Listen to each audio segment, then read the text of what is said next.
के भेजे थे वो सब चस्कित रहते हैं। एक शिक्षा पे लूट हो रही है कि हम अपने बच्चों को कहाँ शिक्षा दिलाएं। सरकारी स्कूलों में शिक्षा तुम्हारी अच्छी रही नहीं, और जो तुम्हारे जो प्राइवेट स्कूल है वो इतने महंगे कर दिए, उनमें तो वो मॉल बन गए। किताब भी उन्हीं की लो, बच्चों की जो ड्रेस भी उसी में से लो, और ऐसे ही शिक्षा पे लूट हो रही है। सारी नकली दवाइयाँ हमारे यहाँ बिक रही है मेडिकल स्टोर में, और जो वहाँ चले जाओ आप हॉस्पिटलों में वो लूट हो रही है। वहाँ एक सामान्य व्यक्ति अपना इलाज नहीं करा सकता। और मैं अभी इसी बीच मैं अपने संस्थापक करप्शन पे इंडिया संगठन के जो हमारे संस्थापक चौधरी प्रवीण भारती जी हैं, मैं उनसे आग्रह करता हूँ कि वो आप अपने विचारों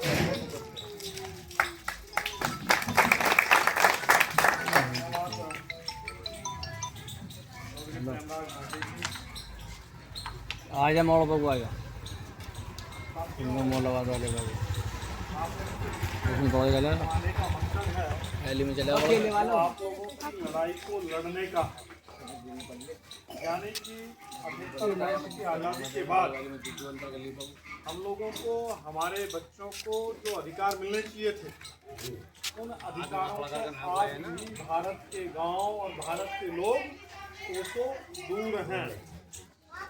इस देश के लिए, इस देश की आज़ादी के लिए तमाम धर्मों के लोगों ने अपने आप को बलिदान कर दिया, और बलिदान होने के बाद इस देश को आज़ादी मिली।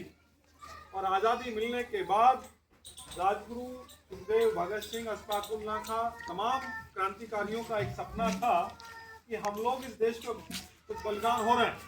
लेकिन देश की आज़ादी के बाद गोरे में, काले में, गरीब में, अमीर में जो एक धर्म में, जात में जो भेदभाव करके हम लोगों पे लड़ा रखा है, वो सपना उनका ये था भारत के अंतिम व्यक्ति को, चाहे वो गरीब है, चाहे वो गोरा है, चाहे वो काला है, उस अंतिम व्यक्ति को भी उस तरीके से न्याय मिले जिस तरीके से शहर में बैठे हुए अमीर लोगों को मिलते हैं। आज आप लोगों के बीच में आने का जो प्रमुख कारण है वो ये है, 15 अक्टूबर को करप्शन फ्री इंडिया संगठन के कार्यकर्ता सिकंदराबाद के जोखाबाद क्षेत्र में जो 4 नंबर कट है, वहां से हम लोग एक साइकिल यात्रा निकाल रहे हैं, और उस साइकिल यात्रा के माध्यम से 100, 200, 400 लोग इकट्ठे होंगे, और सब लोग साइकिलों पे झंडा लगा के, तख्तियां लगा के, बैनर पोस्टर लगा के डीएम ऑफिस, यानी कि 15 किलोमीटर की दूरी तय करके डीएम ऑफिस पहुंचेंगे, और वहां मांग करेंगे कि जो NHAI के द्वारा प्रस्तावित ओवरब्रिज है, जो फ्लाईओवर प्रस्तावित है, उसको तत्काल बनाया जाए, ताकि हमारे क्षेत्र के नौजवानों की दुर्घटना में जो मृत्यु हो रही है उसमें तत्काल रोक लग सके। हम लोगों के लिए अगर हाईवे हमें पैदल पार करना हो तो इतना ट्रैफिक है कि हम हाईवे को पार नहीं कर सकते। उसमें हमारी मांग ये है कि हाईवे को पार करने के लिए फुट ओवरब्रिज बनाए जाएं, पुल बनाए जाएं, हम लोग उन पे चढ़ के इधर से उधर जो है सुरक्षित जा सकें। दूसरा विषय ये है कि आज भारत की 78 वर्ष की आज़ादी के बाद शिक्षा के क्षेत्र में जो हम लोगों के साथ भेदभाव हो रहा है वो सब लोगों को जानकारी में है। अमीरों के, मंत्रियों के, प्रधानों के, MLO के, MPO के, DM के, SDM के, BDO के, कानूनगो के, पटवारी के बच्चे कहाँ पढ़ते हैं? बड़े स्कूलों में। हाँ? और हमारे गांव के गरीबों के बच्चे कहाँ पढ़ रहे हैं? सरकारी स्कूलों में। जिन सरकारी स्कूलों में अध्यापक सही तरीके से पढ़ाने को तैयार नहीं है, जिन स्कूलों की बिल्डिंग बैठने लायक नहीं है, जिन स्कूलों का स्ट्रक्चर कमजोर है, जिन स्कूलों में अध्यापक नियमित रूप से सही तरीके से हमारे बच्चों को बेहतर तालीम नहीं दे रहे हैं। बात आई समझ में?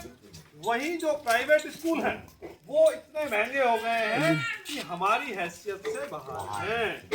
यानी कि एक तरफ तो हम सरकार को टैक्स दे रहे हैं, और उन टैक्स के आधार पर सरकारी स्कूलों को सरकार चला रही है। सरकारी स्कूल में जो पढ़ाने वाला अध्यापक है उसका वेतन भी हमारे और आपके द्वारा दिए जा रहे टैक्स से उसका वेतन आता है, लेकिन वो पढ़ा नहीं रहे। जो पढ़ा रहे हैं सरकारी स्कूल वो इतने महंगे हो गए कि वहां हमारा बजट गड़बड़ा जा रहा है। तो हमारी मांग है कि सरकारी स्कूलों में बेहतर शिक्षा की जाए और प्राइवेट स्कूलों की जो लूट है, जो अनाप शनाप फीस बढ़ा रखी है, जो आप किताब जो कक्षा 2 के बच्चे की, कक्षा फर्स्ट के बच्चे की, कक्षा 5 के बच्चे की किताब जो 200, 400, 500 में आनी चाहिए, वो 5-5 हजार रुपए में बैग तैयार हो रहे हैं। वो लूट शिक्षा के नाम पे इस देश में मची हुई है। ऐसा या नहीं है? ऐसे ही है, ऐसे बिल्कुल। उस लूट को खत्म करने के लिए आ जाओ, आप लोग बैठिए ना, आइए बैठ जाओ अंदर। आ जाओ, बैठ जाओ आप लोग क्या जल्दी खत्म कर रहे हैं। उस लूट को खत्म करने के लिए हम लोग आंदोलन कर रहे हैं। वहीं हम लोगों ने सरकार से मांग की है कि जहां एमएलए, एमपी, मंत्री, संतरी, कलेक्टर, डीएम, एसडीएम इन लोगों का इलाज होता है प्राइवेट अस्पतालों में, बढ़िया जगह इलाज होता है नहीं, और हमारा इलाज कहाँ हो रहा है? सिकंदराबाद के सरकारी अस्पताल में, जहाँ जो है जांच के नाम पे मशीनें नहीं है, दवाइयों के नाम पे औषधियाँ नहीं है, डॉक्टरों की जगह कंपाउंडर इलाज कर रहे हैं। यानी कि देश का जो मूल आदमी है, जिससे देश चल रहा है, हम सरकार को बनाने में अपना वोट का प्रयोग करके उनको एमएलए एमपी बनाए, हम सरकार को टैक्स, सरकार को चलाने में अपना योगदान दें, और सब चारों तरफ से देश को आगे बढ़ाने में देश के आम नागरिक का योगदान है। और उसकी सुविधाओं की और उसके अधिकारों की बात आती है तो सबसे ज्यादा उसके अधिकारों का हनन